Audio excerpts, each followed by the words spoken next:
just real quick. So we're sitting down.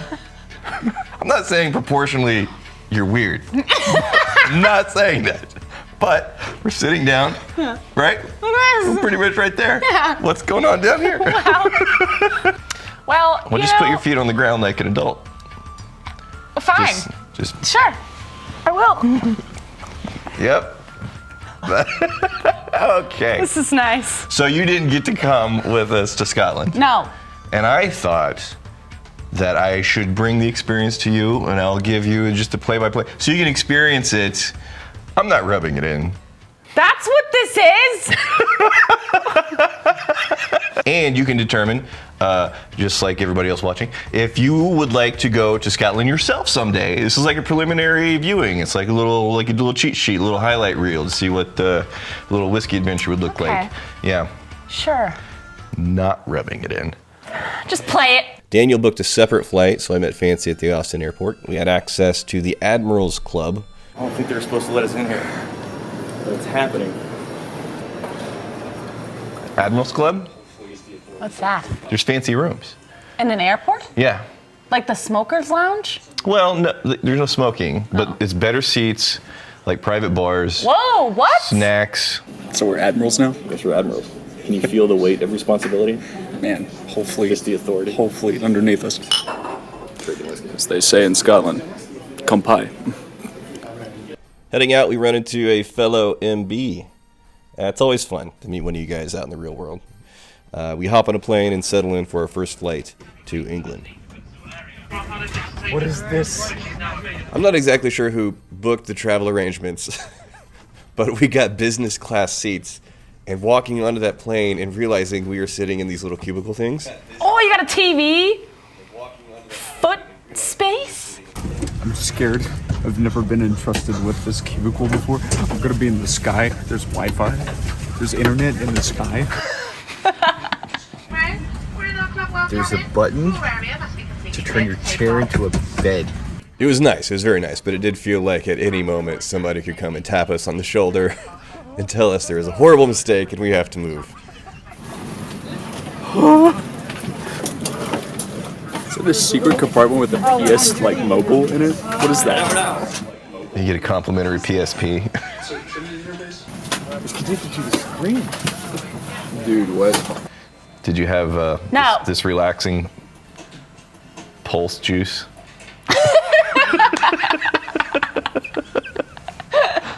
Did you get menus? No. Asparagus? One of the most important pieces of advice you can be given as an adult when something fancy happens, act like you've been there.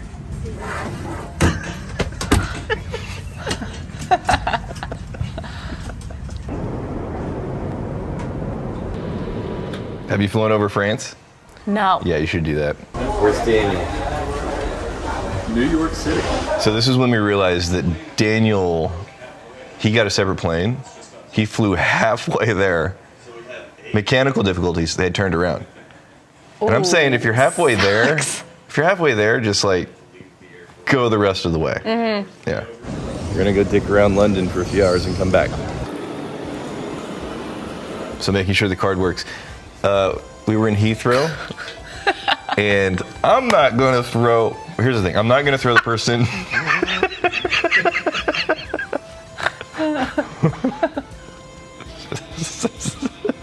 I'm not gonna throw the person under the bus because they did get us some business class seats. Okay. But I think they were just pushing buttons randomly because we got business class and then we also had a 10-hour layover in Heathrow in England. But we had so much time, we decided just to leave the airport. Let's go to London. Yeah. That's where we are right now. Oh, cool. We're checking out cool sites. 10 hours, that's enough time to do something. So. Yeah. So London Bridge. And then we got food. Ooh, Chinese? Yeah. No. No, it's not Chinese. Why would you think that's Chinese? The name. The hung, drawn, and quartered? Oh, like, I just saw hung. Like hung. We have been hung, drawn, and quartered. I am hungry. All right, so, hey, look, old famous things. Yeah. Ooh, Oh, castles. this is super murdery. It's a prison where they murdered people. Oh. Yeah, We're going into the stabby hole of London. If you never hear from me again, it's because Dan got stabbed. Nobody's gonna stab me. They know better. But Dan got stabbed, and I couldn't be bothered, so I just went on. Is that a baby by itself? it's one of those tunnel babies. So, Edinburgh, here we go. Finally made it. Nice. This is late at night. So I basically just got our bags, got a ride to the hotel, and conked out until, yeah. So next morning, look at the architecture. Look at this place. Wow. This is hundreds of years old. Wow, Yeah. you can tell. This is the crew. We're meeting up with the MBs who we're traveling with down in the lobby, and we start off with a tour of Edinburgh, given by Rich, this guy on the right. He ended up being a really good guy. So one thing you got to understand about Scotland in general, I guess it was like this in Ireland too. Everything is smaller by about 30%. It's just tighter and more cramped. Is that because it's so old and people used to be smaller? Well, I don't know if it's people that used to be smaller, but they didn't have like cars and buses and stuff. Ah, gotcha. But even like you get a restaurant, the portions are smaller, the glasses are smaller, the doorways are smaller, the rooms are smaller. Look at that though, that's everywhere. Wow, that's in every beautiful. direction, there's ancient stuff. And it has all types of crazy stories and history, usually involving murder. Wow, Yeah. cool. You're not supposed to touch the nose of the dog. But it looks shiny, like everyone touches it. Yeah, but you're not supposed to do that. So you ever go walking down a street and see really cool buildings and you want to know what's inside? Of course. I've decided to find out. It looks like you're not supposed to be in there. It does look like I'm not supposed to be there. I figured somebody will shoo us away if we're not supposed to be there. There's a bar. Self-serve. Well. No paparazzi. Sorry. I arrived. So Daniel made it. I was half a day late. I think he was at least a day and a half late. Just a sea of white dudes in black t-shirts. Yeah, it really is, isn't it? I'm glad everyone got the black shirt memo except for Rex. Come on. It's like French Waldo. Yeah. He said French Waldo. That's pretty. We're walking up to Glenkinchie now. This is one of the distilleries that doesn't have a tremendous amount of fanfare, right? Yeah, the well, whiskey drinking nerds. A lot of people don't know about it. Yeah. Have you heard of Glenkiki? No. We went to Glenkiki. So this was the first distillery. It was the most convenient. It was on the way. So we just jumped into Glenkinchie. You've heard of Johnny Walker? Yes. They're one of the whiskeys that is blended in to make Johnny Walker. Johnny Walker, they make some good stuff, but blended whiskey, kind of in general, isn't something that people get super excited about. But you got to remember that the master stroke that Johnny Walker pulled was to buy up the malt distilleries that they were using in their blends to guarantee they could get what they wanted. So this room is cool. On the left, all right, so first of all, tongue the bunghole. It's tradition. Tongue it? It's tradition. In Scotland, it's very offensive if you don't tongue the bunghole. Oh. Yeah. Oh, you had to put a label on? On the Glenkiki. Glenkiki. Getting it engraved. At this point, the next distilleries on the tour are going to be Islay, but just getting across Scotland, and we're periodically stopping in these small little towns. Look at this. Just a random valley on the way. That's beautiful. Look at that. That's gorgeous. A freaking castle just right there, or a chateau, or whatever you want. Beautiful. Right? Puppy. That's what you see above.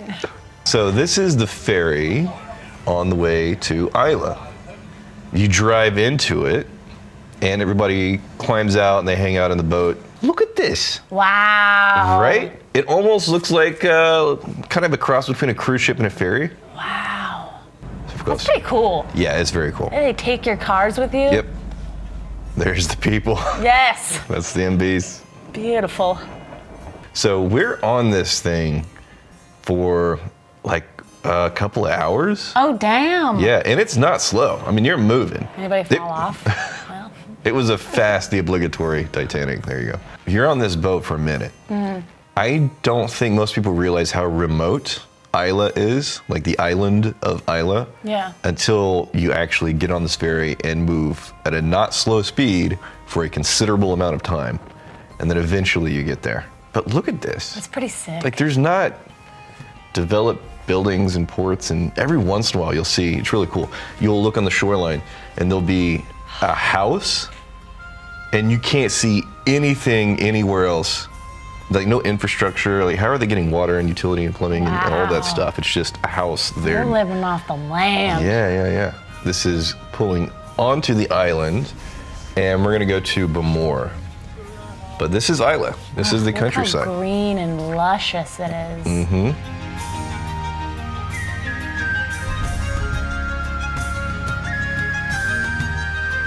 And we are in Bamor and we're finding our room, climbing up. I'm like on the 3rd floor of this little house. Amazing is what I think. Yeah, look at that. Open the window. Get a little sea air. So that's Bamor. There's some time lapses going out the window. But that is all just outside, across the water. There's not another town or another city. It's just land and ocean. I bet you they got some crazy secrets. Living on an island like Ocean that. secrets. Oh yeah, there's no laws out there. Probably drinking claws. Yeah, well, no. That's the shameful secret of the people of Isla. They just love White Claw. We're heading out, and you have to drive on the left side of the road. So I'm glad Rich was there. Look how close. Oh my God. We're in a big bus. Brooklady. This is the first, what I would consider Beautiful. Yes, the single malt, very historied, amazing whiskeys. And this is their welcome center type deal. This episode is sponsored by Brooklady. You already know they've held 2 of my top 5 whiskey spots for more than a minute. And it's not just me. Before we dove into Isla, I asked our group of magnificent bastards which distillery they're most looking forward to visiting.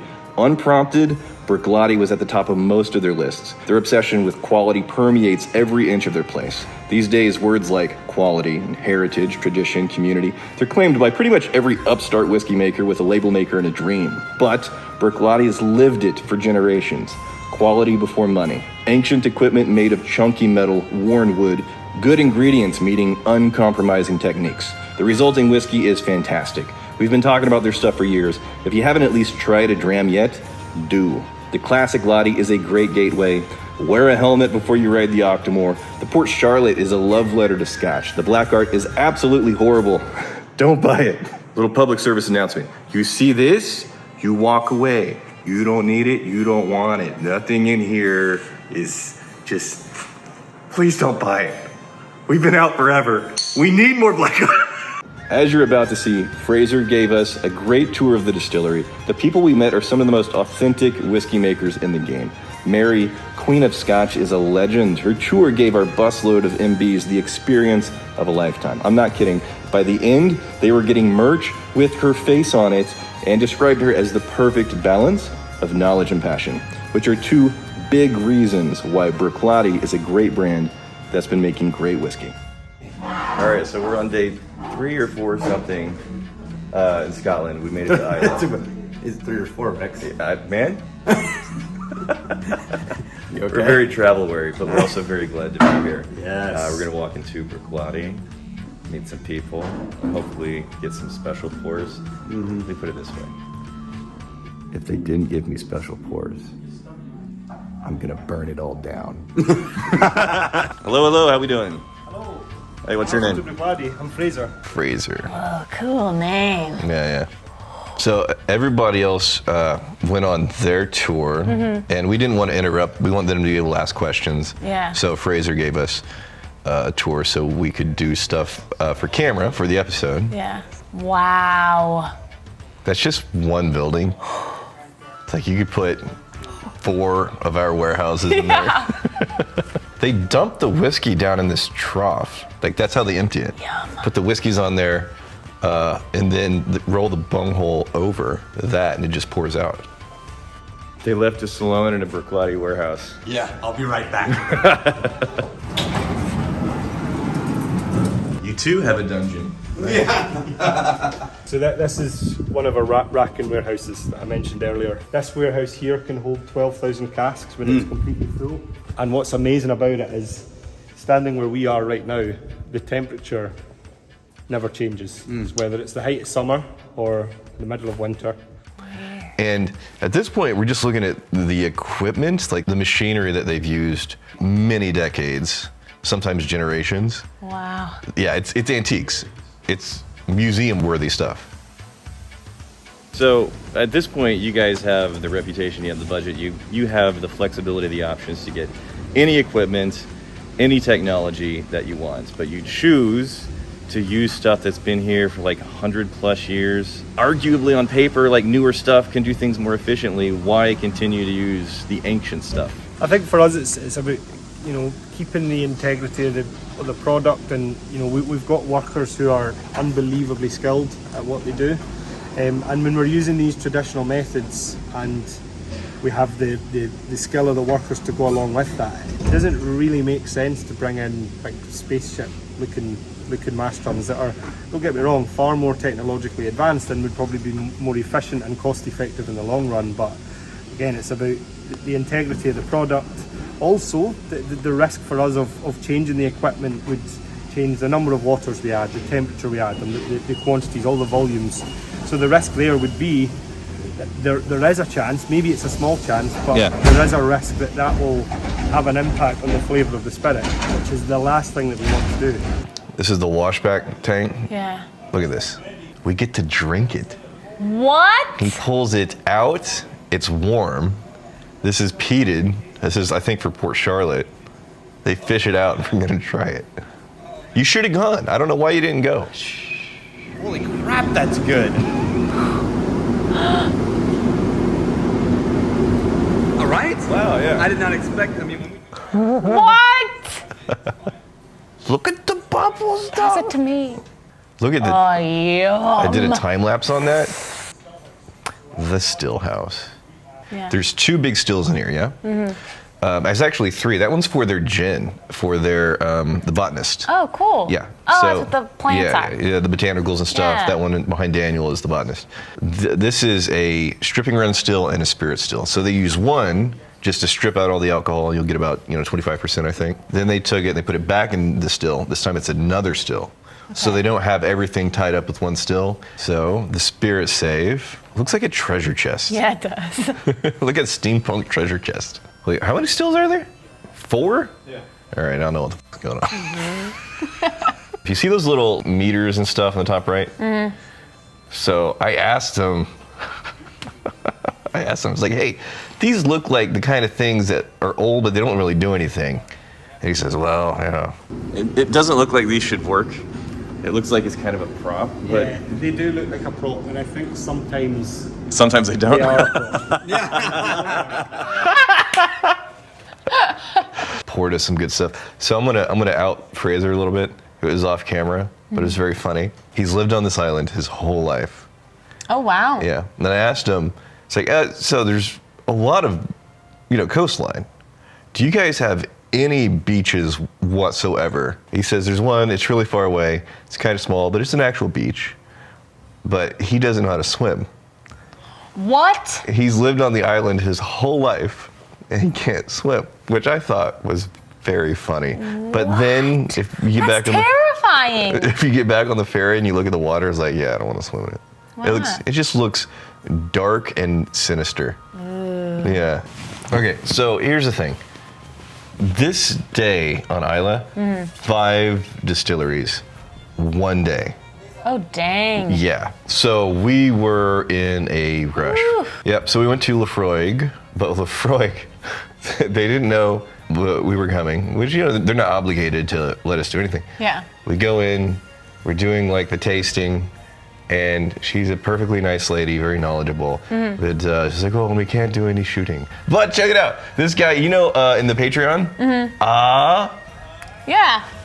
That's the guy? That's the guy. Oh, my gosh. Yeah. We blast through Lefroy.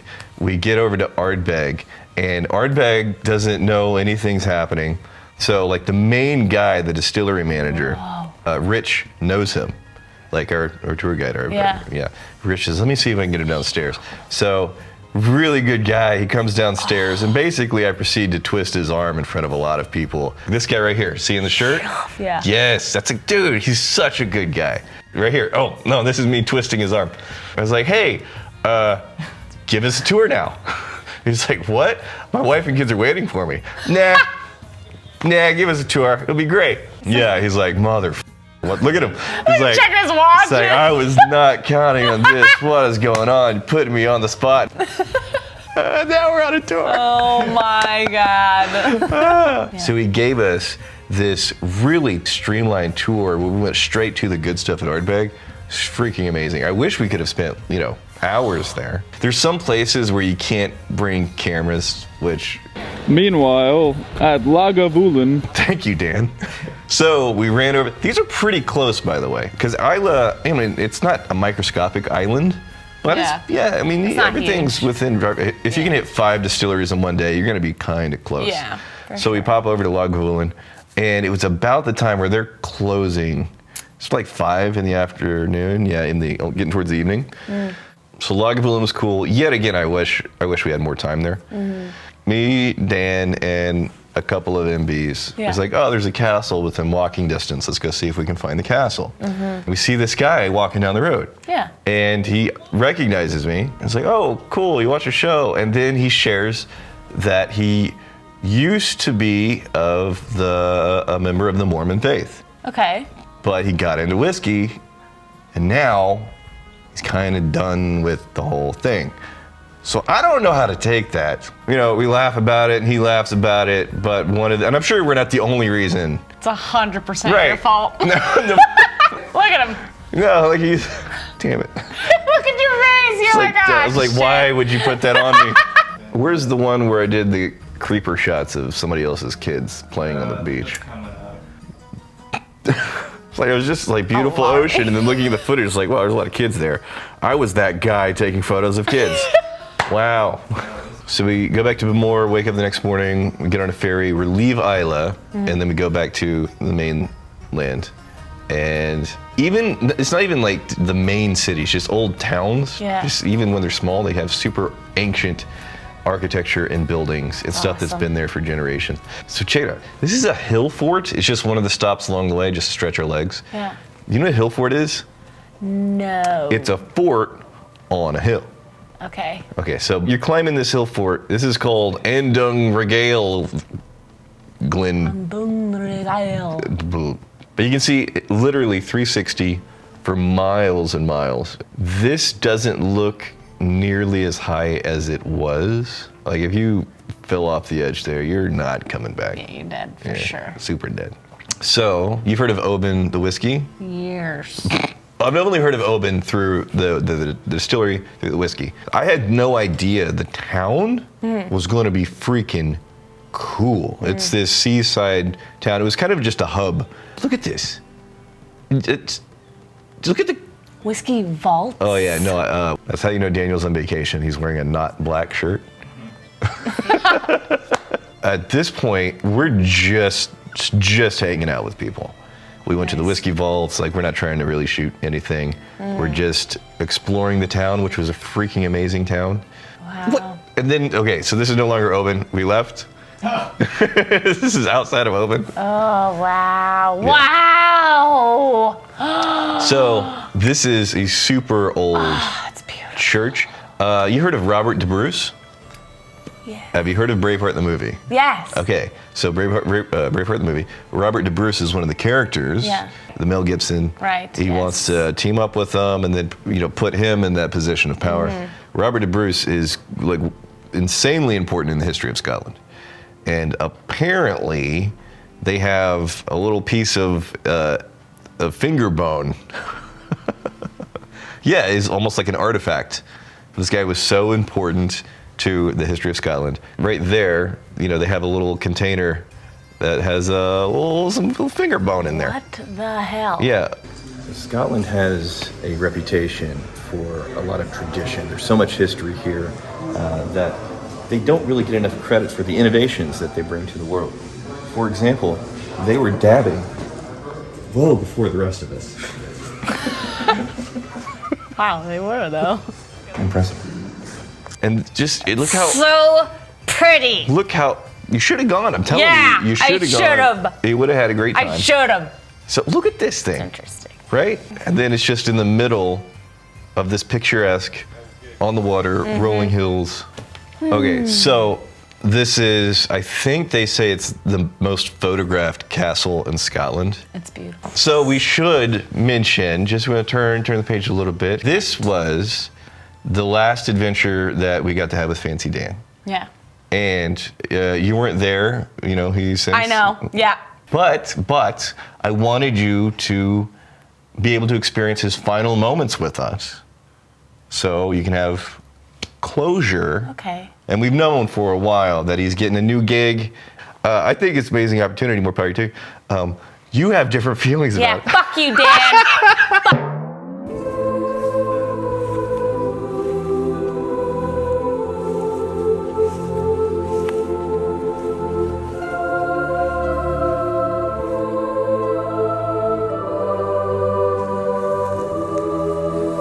Yeah, fuck you, Dan. Fuck you. I miss you. Fancy Dan, Godspeed, you magnificent bastard. It's been a hell of a good time having you with us. We're gonna miss you. Fraser, Berklotti, you're awesome. Rich, I will never forget your enthusiastic driving. Colin at Ardbeg with the Clutch Tour, thank you so much, man. And all of the magnificent bastards that went on this trip with us. We could not have asked for a better group to tour Scotland with. Final words, nobody else is gonna get it but you. Hello!